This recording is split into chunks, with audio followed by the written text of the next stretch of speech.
Hello students and welcome to the PSVI. Students, मैं नीरज कुमार आप सभी का पीएसवीआई में बहुत बहुत स्वागत करता हूं। स्टूडेंट्स, अभी हम लोग क्लास 7 का चैप्टर 8 पढ़ रहे हैं। ठीक है, क्लास 7 का हम लोग चैप्टर 8 पढ़ रहे हैं, जिस चैप्टर का हमारा नाम क्या है, विंड, स्टॉर्म एंड साइक्लोन। ठीक है, हम लोग पढ़ रहे हैं विंड, स्टॉर्म और साइक्लोन के बारे में। ये तीनों चीज़ें किससे होती है? ये तीनों चीज़ें एयर के मूवमेंट से होती है, चाहे वो विंड होता है या फिर स्टॉर्म या फिर साइक्लोन। ये तीनों जो कारण है ये सिर्फ किससे होता है? हवा के कारण होता है। ठीक है स्टूडेंट्स, तो आइए हम लोग कहाँ तक पढ़ चुके थे उससे आगे हम लोग आज कंटिन्यू करेंगे। ये सारी चीज़ें हम लोगों ने पढ़ लिया था। आज हम लोग पढ़ेंगे expanded air has reduce pressure. ठीक है, हम लोग क्या पढ़ने वाले हैं? Expanded air has reduce pressure.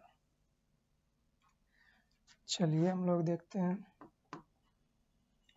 Air expand on heating.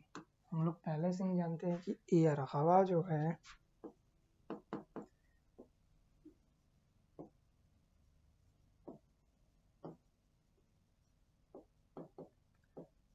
फैलता है गर्म करने पर। ठीक है, air expand on heating. How does expansion of air affect air pressure? क्या करा कि how does expansion of air affect air pressure. तो ये जो एक्सपेंशन होता है ये एयर प्रेशर पे कैसे इफेक्ट करता है? When air expand, the same amount of air occupy more space। मतलब कि जब हवा फैलता है तो वही सेम अमाउंट ऑफ एयर, मतलब हवा का जो मात्रा है वो उतना ही रहता है, लेकिन कि उसे जो जितना पहले जगह में था उससे अब उसको ज़्यादा जगह चाहिए। एयर स्पेस जो है उसको एक्स्ट्रा चाहिए। ठीक है, so it become less heavy, that is lighter. और यही कारण है कि ये जो पहले मान लेते हैं कि पहले ये जो हवा इतने से एरिया में था, तो यही सेम अमाउंट ऑफ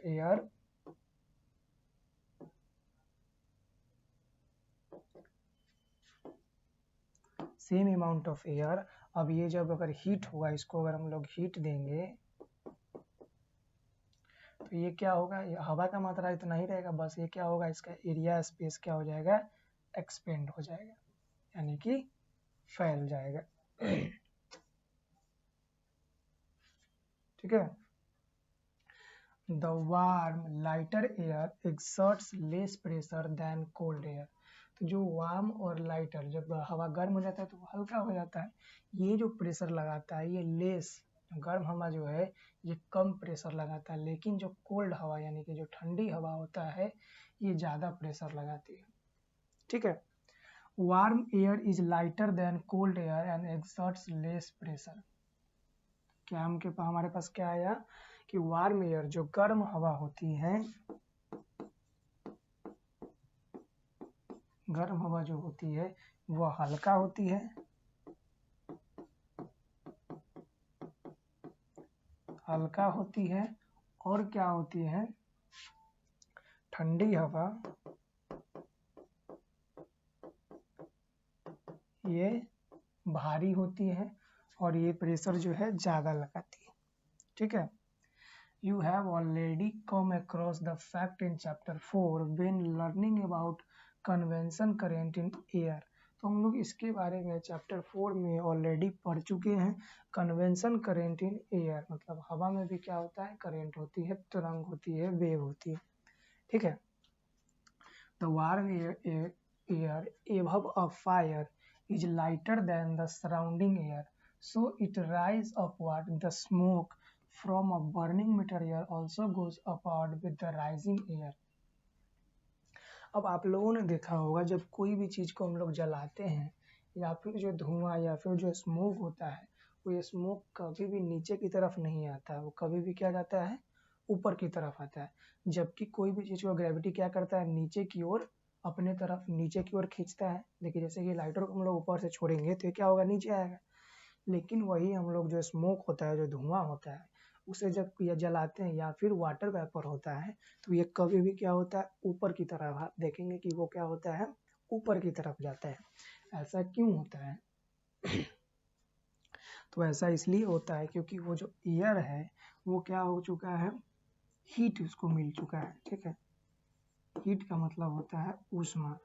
वो एयर क्या कर चुका है, ऊष्मा प्राप्त कर चुका है, और ऊष्मा हीट मिलने पर वो एयर क्या हो जाता है, हल्का होता है, और जब हल्का होता है तो ये लाइटर हो जाता है, तो ये क्या करेगा, अप डायरेक्शन में भागता है।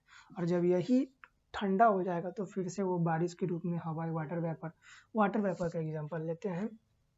आप देख रहे हो कि इसमें से वाटर का वेपर जो निकल करके ऊपर जा रहा है। क्यों ऊपर जा रहा है, क्योंकि ये क्या है, इसको हीट मिला है, और हीट मिलने के कारण ये क्या हो चुका है, ये लाइट हो चुका है, ये लाइटर यानी कि हल्का हो चुका है। ठीक है, जब इसे हीट मिला तो ये क्या हो चुका है, हल्का हो चुका है, इसलिए ऊपर जा रहा है। और जैसे ही ऊपर जाएगा, ऊपर जाने के बाद ये ठंडा हो जाएगा तो ये फिर से वाटर ड्रॉप बन जाएगा, वाटर ड्रॉप बन जाएगा यानी कि पानी की बूंदे बन जाएगी, और वो फिर से क्या हो जाएगा, डाउन डायरेक्शन यानी कि नीचे की तरफ आ जाएगा। ठीक है स्टूडेंट्स,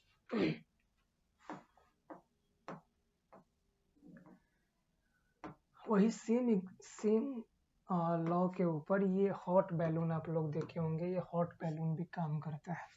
ठीक है, कहा जा रहा है in a hot air balloon the air inside the balloon expand when it is heated.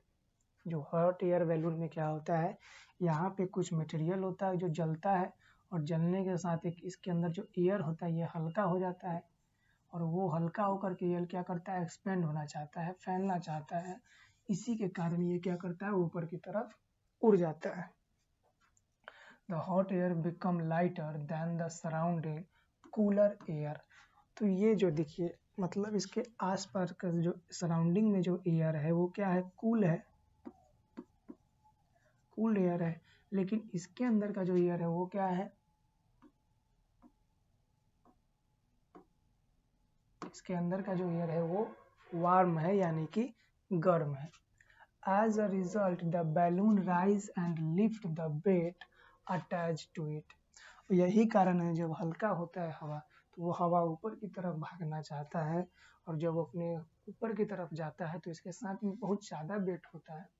इस बैलून का जो साइज होता है बड़ा होता है, इसलिए इसके साथ में हम लोग कोई भी वेट को अटैच कर देते हैं और वो उसको लेकर के ऊपर की तरफ उड़ जाता है।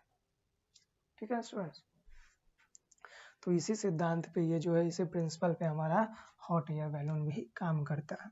क्या कहा जा रहा है, a hot air balloon is a large flexible bag fill with hot air with make it rise in the air.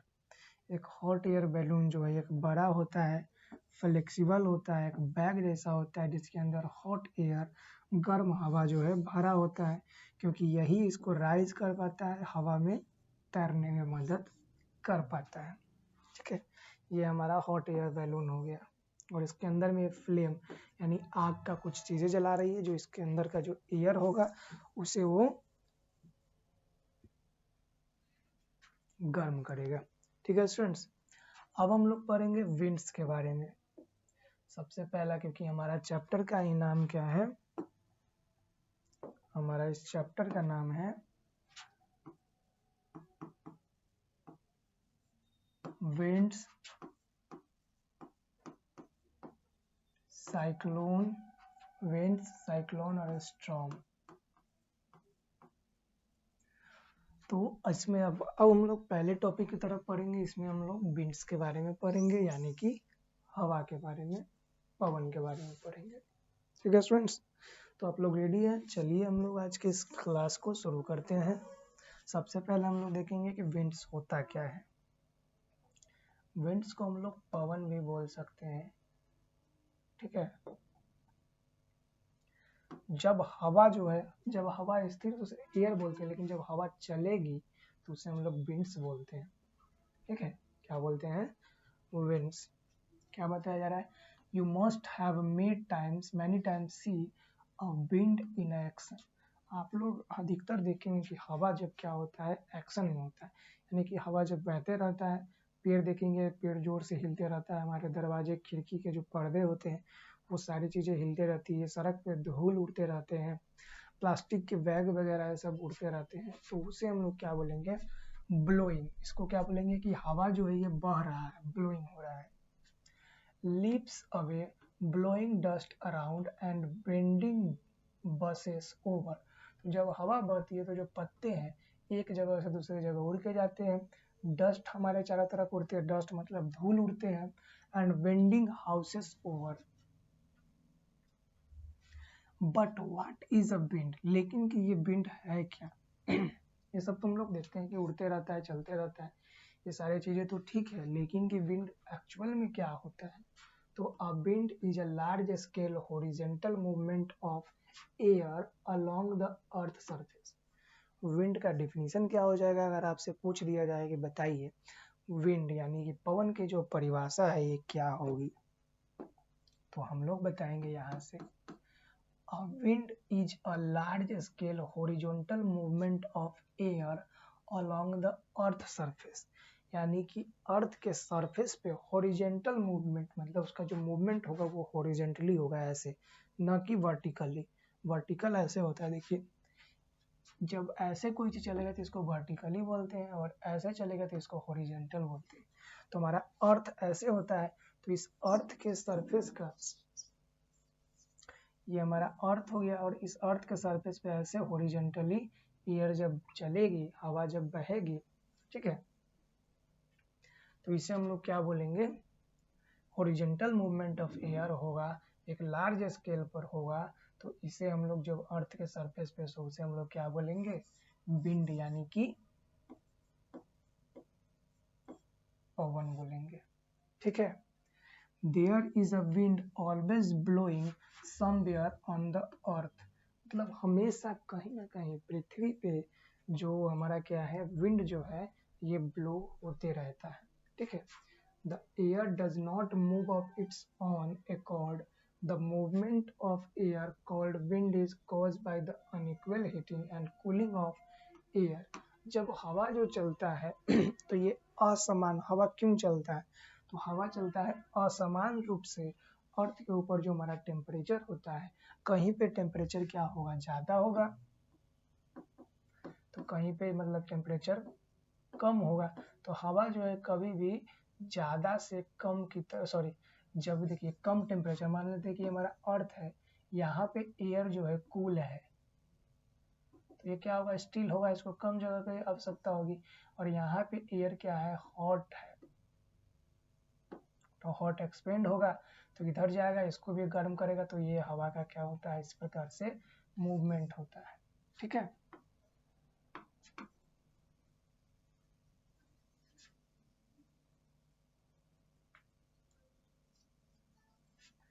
ठीक है, तो इस प्रकार से हमारा एयर का जो होता है मूवमेंट होता है. ऑल विंड्स लार्ज और small are produce in this manner. और सभी, अगर विंड जो है ये छोटा हो या बड़ा हो, वो सारी चीज़ें इसी मैनर पे काम करती है. तो स्टूडेंट्स इसके बारे में बाकी की चीज़ें हम लोग अगले क्लास में पढ़ेंगे. तो आज की क्लास में इतना ही. मिलते हैं हम लोग नेक्स्ट क्लास में, जहाँ हम लोग इससे आगे की चीज़ों पे चर्चा करेंगे, हम लोग जानेंगे, पढ़ेंगे विंड के बारे में. अभी और भी चीज़ हम सभी को जानना बाकी है, तो वो सारी चीज़ें हम लोग नेक्स्ट क्लास में पढ़ेंगे. ठीक है. तो आज के लिए इतना ही. मिलते हैं हम सभी नेक्स्ट क्लास में, जहाँ पे विंड के बारे में भी बहुत सारी चीज़ें हम सभी को जानना बाकी है. ठीक है स्टूडेंट्स, हमें उम्मीद है कि आप सभी को ये सारी चीज़ें समझ में आई होंगी. तो मिलते हैं हम लोग नेक्स्ट क्लास में, जहाँ इससे आगे की क्लास को हम लोग कंटिन्यू करने वाले हैं.